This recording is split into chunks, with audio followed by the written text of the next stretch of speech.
ভাই সব পরে আগে মিষ্টি খান। Thank you. আপনি একটু খাবেন। ওকে, থ্যাংক ইউ। আসসালামু আলাইকুম ওয়া রাহমাতুল্লাহি ওয়া বারাকাতুহু। হাতে দেখতে পাচ্ছেন আমেরিকান ভিসা ভাই, এটা হচ্ছে আমেরিকান ভিসা, চারটিখানি কথা না।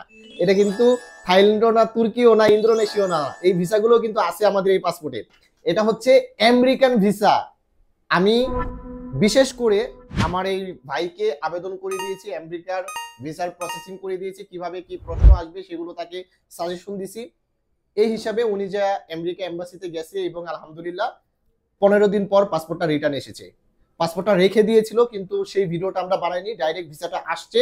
এখন এই ভিডিওটা বানাচ্ছি এবং আপনাদের সাথে শেয়ার করব এবং ভাইয়ের অনুভূতিটা কি, আমেরিকার যে যাবে, ভিসাটা যে পেলো, সেই অনুভূতিটা আপনাদের সঙ্গে শেয়ার করব। তো তার আগে আপনার হাতে আমি ভিসাটা তুলে দিচ্ছি ভাই। থ্যাংক ইউ ভিসাটা নেন ব্রাদার। ওকে, এখন আপনার অনুভূতিটা যদি দর্শকের সাথে একটু শেয়ার করতেন। আমার অনুভূতি অত্যন্ত সুন্দর, কারণ আমেরিকা যাওয়ার কোনোভাবে আমার ইচ্ছা ছিল না। আমার সার্কেলের ভিতরে যে তৌফিক ভাই আরো যারা আছে, তারা অনেক রিকোয়েস্টের পরে আমার আমেরিকা যাওয়ার জন্য, মানে আমার প্রোফাইলটা সম্পূর্ণভাবে তৌফিক ভাই নিজে দায়িত্ব নিয়ে এগুলো সবকিছু করছে। আলহামদুলিল্লাহ। তো এই স্ট্রং প্রোফাইলের কারণে আমেরিকান এম্বাসিতে গিয়ে আমার এরকম কোনো হয়রানির শিকার হতে হয়নি। যাক আলহামদুলিল্লাহ। তো কোন ধরনের প্রশ্ন করছিল আপনাকে যদি বলতেন? আমার প্রশ্নগুলো করা হয়েছিল যে আমি সৌদি আরব থেকে আমেরিকা যাব, মানে কি কারণে যাইতেছি। জি জি, এটা হলো এক নাম্বার। মেইন প্রশ্ন। আর দ্বিতীয়টা হলো যে আমি আর কি যে বিবাহিত কিনা, ওকে, এটা।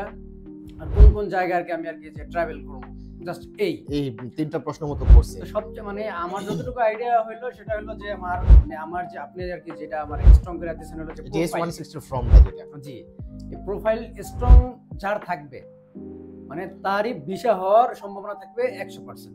আচ্ছা, মাশাআল্লাহ। এখন আরেকটা বিষয়, আপনার পাসপোর্টে আমি দেখছি দুইটা ভিসা আছে, ইন্দোনেশিয়া এবং তুর্কি। জি জি। তো এরকম কি আপনার হয়েছে যে পাসপোর্টটা খুইলা দেখতেছে যে আপনার বেশি দেশের ভিসা আছে কিনা? না না না না না, এরকম না। জাস্ট স্মার্টলি, মানে ওনারা আমার স্মার্টলি ভাবে একটা যে কথা বলছে, আমি ওনার স্মার্টলি ভাবে আমার যে অ্যানসার গুলো আছে, কোশ্চেন গুলো আছে, তাহলে আমি করছি বেশ না। যাক মাশাআল্লাহ। এখন হয়রানির শিকার নেই। আরেকটা প্রশ্ন, অনেকেই মানে এই প্রবলেমটা ফেস করে, যেমন এমবাসিতে কিন্তু ইন্ডিয়ান কিছু লোক আছে, তারাও এমবাসি যে এক্সামিনার, আবার ডাইরেক্ট ইউএস অধিবাসী যারা আছে তারাও কিন্তু অনেক সময় প্রশ্ন করে। তো আপনার ক্ষেত্রে কি ইন্ডিয়ান যে লোকগুলো আছে তারা প্রশ্ন করছে নাকি ইউএস এর লোক? না, ইউএস এর লোক। রাইট। এই জিনিসটা মাথা রাখবেন, অনেকেই কিন্তু আমরা হিন্দিতে অ্যানসার দেওয়ার চেষ্টা করি, এই কারণে আমরা দেখা গেল যারা ইন্ডিয়ান যারা এক্সামিনার আছে তাদের সিরিয়ালে লাইন ধরার ট্রাই করি। দেখা গেল ইন্ডিয়ান যে লোকগুলো আছে এক্সামিনার গুলো, ওগুলো কিন্তু বাংলাদেশিদেরকে সহজে কিন্তু ভিসা দিতে চায় না। জি জি, অবশ্যই। ঠিক আছে, এই কারণে চেষ্টা করবেন সব সময় ইংলিশে অ্যানসার দেওয়ার জন্য, এবং যারা ইউএস এর বাসিন্দা যারা আছে, যারা ইউএস এক্সামিনার আছে, তাদের কাছে অ্যানসারটা দেওয়ার চেষ্টা করবেন। ওকে, তো ভাই আসলে কি বলবো, ধন্যবাদ আপনাকে আমাদের এখানে আসার জন্য। আর আমি তো আপনাকে একটা কথা বলছিলাম, এবং রোমান ভাই যে পিছনে আছে, ক্যামেরাতে আসতে চাইতেছে না, রোমান ভাইও কিন্তু আপনাকে বলছিল যে আমরা জাস্ট ট্রাই করতেছিলাম ওনারটা, যে ওনাকে দিয়ে দেখি, যেহেতু উনি ইংলিশে এক্সপার্ট, ইংলিশটা ভালো বোঝে, ইংলিশে টকিং করতে পারে সুন্দর, যার কারণে কিন্তু ওনাকে আমরা এক প্রকার মানে জোর করে ইউএস এম্বাসিতে পাঠাই। যাকে আলহামদুলিল্লাহ ভিসাটা পেয়ে গেছে।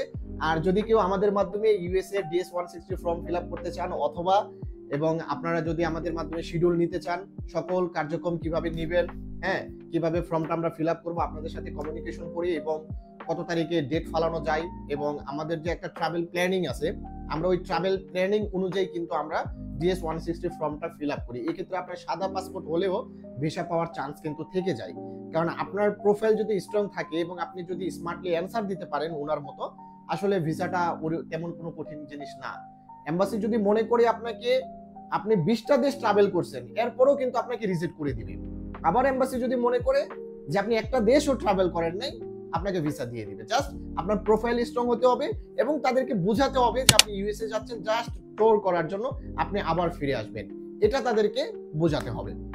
ওকে, ধন্যবাদ ভাই, ভালো থাকবেন। হ্যাঁ, ওকে, ইনশাআল্লাহ।